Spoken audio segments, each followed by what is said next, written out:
एक और बड़ी खबर आपको लखनऊ से बता दें, छांगुर बाबा उसके सिंडिकेट पर मनी लॉन्ड्रिंग का केस। ईडी ने मनी लॉन्ड्रिंग का मामला दर्ज किया है। करीब 2 दर्जन बैंक खाते, 6 विदेशी खातों की जांच होगी। सिंडिकेट के लोगों की संपत्तियों की भी जांच होगी। एसटीएफ की जांच में 100 करोड़ रुपए के ट्रांजैक्शन का सबूत मिला है। दूसरे देशों से मिलने वाली रकम कहां खर्च होगी, इसको लेकर जांच होगी।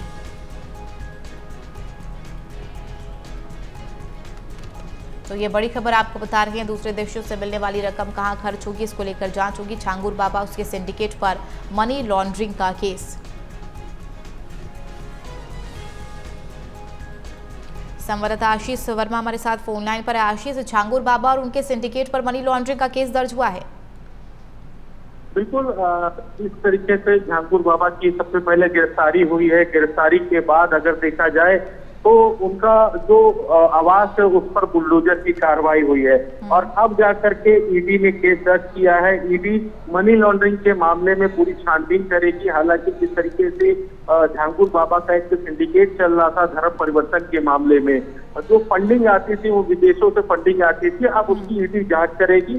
जांच में क्या कुछ निकलता है ये जो देखना हुआ, क्योंकि छांगुर बाबा और छांगुर बाबा के साथ में जो उनकी सहयोगी महिला जो थी नीतू, जिसने अपना धर्म परिवर्तन किया था, उसके भी अकाउंट की अब ईडी जांच करेगी। तो कुल मिलाकर के 100 करोड़ से अधिक की विदेशी जो फंडिंग हुई थी उस फंडिंग की जांच ईडी करेगी।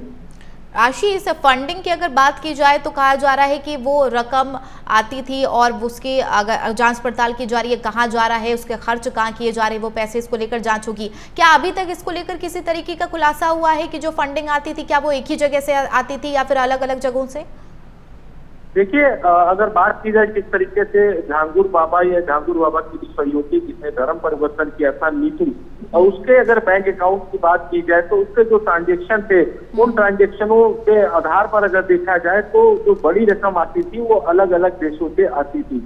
हालांकि अब उसकी जब ईडी जांच करेगी, छांगुर बाबा के जितने भी सहयोगी हैं उनकी जांच करेगी, तो कहीं ना कहीं निश्चित तौर पर ये जरूर खुलासा होगा कि जो फंडिंग रकम आती थी वो कहाँ जाती थी। क्योंकि अभी तक की छांगुर बाबा की जो संपत्तियां हैं उन संपत्तियों के बारे में भी यदि जांच करेगी कि आखिर इतनी बड़ी संपत्ति कैसे बनी, कैसे छांगुर बाबा एक जो नग बेचते थे, अंगूठियों के जो नग बेचते थे और नग बेचते बेचते छांगुर बाबा बने और उसके बाद वो करोड़ों की संपत्तियों के मालिक बने।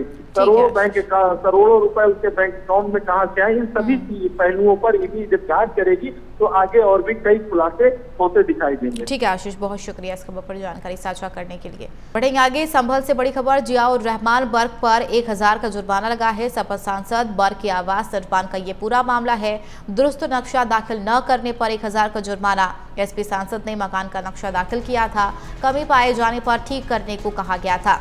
8 जुलाई तक नक्शा दुरुस्त करने जमा करना था। एसडीएम कोर्ट में 1000 का जुर्माना भरा गया है। मामले में अगली सुनवाई 15 जुलाई को होगी। ये बड़ी खबर आपको बता रही है। जियाउर रहमान बर्क पर 1000 का जुर्माना लगा है, कमी पाए जाने पर ठीक करने को कहा गया था। तो एसडीएम कोर्ट में 1000 का जुर्माना भरा गया है। इसकी अगली सुनवाई अब 15 जुलाई को होगी।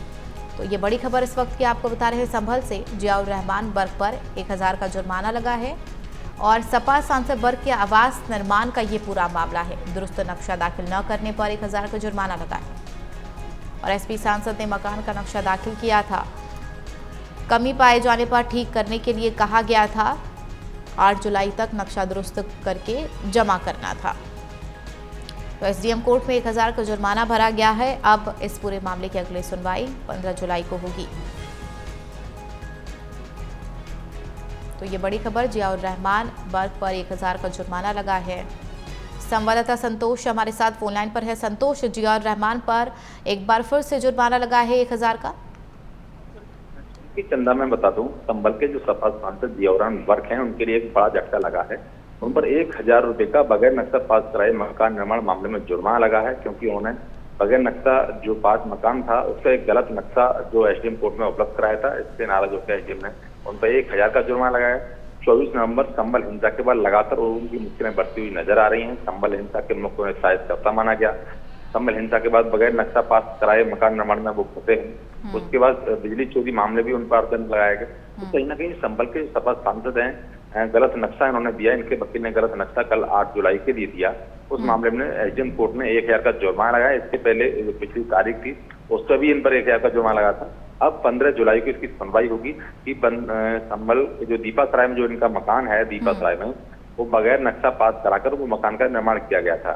उसी का इन्होंने जो बगैर नक्शा जो मकान जो है उसका गलत नक्शा जो है कोर्ट के लिए सौंपा था, और वो गलत नक्शा अर्पित होने के बाद में एसडीएम कोर्ट ने इनके लिए जुर्माना लगाया। संतोष, गलत नक्शा पास कराने को लेकर क्या किसी तरीके की जियाउर रहमान की तरफ से प्रतिक्रिया दी है? क्योंकि नक्शा पास कराने को लेकर भी उनसे सवाल पूछे गए थे। अब जो अगली सुनवाई 15 जुलाई को होनी है उसमें क्या कुछ खास होना है?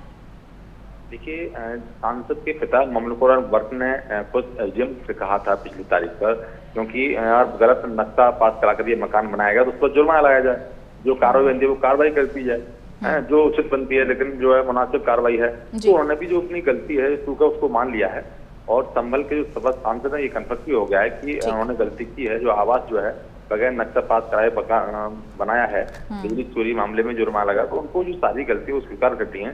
अब 15 जुलाई का इसका निर्णय हो जाएगा। ठीक है संतोष, बहुत शुक्रिया इस खबर पर जानकारी साझा करने की। एक और बड़ी खबर आपको लखनऊ से बता दें, झांगुर बाबा उसके सिंडिकेट पर मनी लॉन्ड्रिंग का केस, ईडी ने मनी लॉन्ड्रिंग का मामला दर्ज किया है। करीब 2 दर्जन बैंक खाते, 6 विदेशी खातों की जांच होगी। सिंडिकेट के लोगों की संपत्तियों की भी जांच होगी।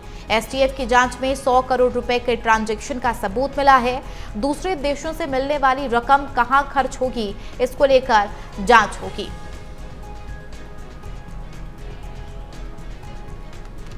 तो ये बड़ी खबर आपको बता रहे हैं, दूसरे देशों से मिलने वाली रकम कहां खर्च होगी, इसको लेकर जांच होगी। झांगुर बाबा उसके सिंडिकेट पर मनी लॉन्ड्रिंग का केस। संवाददाता आशीष वर्मा हमारे साथ फोन लाइन पर है। आशीष, झांगुर बाबा और उनके सिंडिकेट पर मनी लॉन्ड्रिंग का केस दर्ज हुआ है?